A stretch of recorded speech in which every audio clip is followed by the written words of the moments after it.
This is Joshua. He's hungry. Today, he's not eaten any food. Literally nothing. He's not just hungry, he's starving. He'll join the other 11,000 children who die daily of hunger-related diseases. Now, Joshua is not in some barren desert like the Sahara where there is no food. Literally, a 5-minute walk up this hill, there's a small supermarket where you can buy as much food as you really want or would need.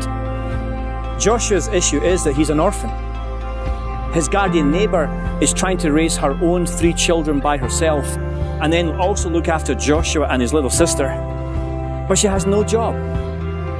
How do you put food in the belly of your own children, let alone your dead neighbour's children? She tries, but what's her chances? She's got no education, she's got no unemployment benefits, she's got no social security. It's not that she's fallen through the cracks of the system, there is no system. She literally has no way to put food into Joshua's belly.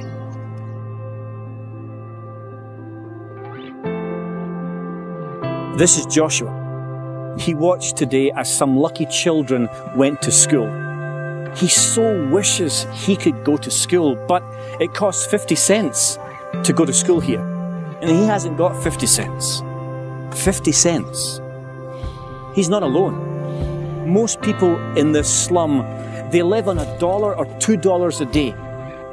How do you take the dollars that you earn and pay rent, buy some food, and still have 50 cents left over to pay for school fees?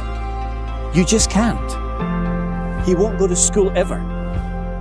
No education, no learning. He'll remain illiterate, not able to read or write.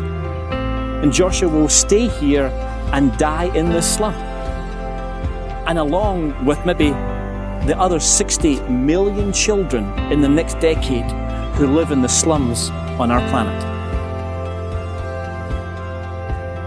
Now, I know that the Bible has lots to tell us about the poor. In fact, there are over 2,000 verses in the Bible that tell us who seemingly read and follow the Bible that we should take the side of the poor and the oppressed. And we all know that if we follow Jesus, we're following someone who himself was poor. But theology is never done in a vacuum. You see, it's one thing to believe that God loves the poor. It's another thing to see it firsthand or see it through video and say, okay, God loves the poor, and because I love that same God, I should love the poor also. But who we listen to determines what we hear. Where we stand determines what we see. What we do determines who we are.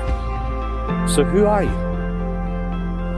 See, Joshua's only problem is that he was born in the wrong place. He didn't choose to be born here. So should he be condemned to a living hell now because of a choice he never made? And now something else is about to happen to Joshua and his family. It's about to get dark in this slum. And there's no lights. There's no police present. I mean, during the day, we see the chaos, we see the trash, we see the smell of sewage, we see people walking around, we see them barely surviving by their living. But at dark, we don't see what happens. 1 out of every 3 women in Huruma have been beaten or abused. Nearly 1 out of 2 10-year-old to 19-year-old girls, 45% of them, have been raped in this slum.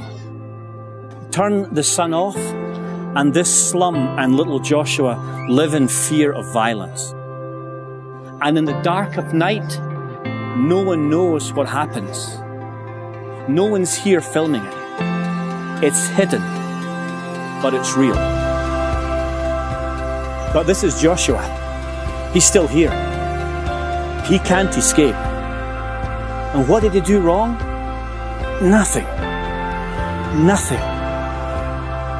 What we do determines who we are. Is there someone out there who's willing to walk the way of Jesus, to be his hands and his feet? Is there something or someone who can pierce the darkness and bring light into even the darkest place on earth? So here's the good news. There are some incredible people who live in this slum who are walking the way of Jesus to help Joshua, to give him food, to give him a safe place to grow up, an education to empower him. You know, for 17 cents, food can be put in his belly. $35 a month will give him an education to empower him out of the cycle of poverty.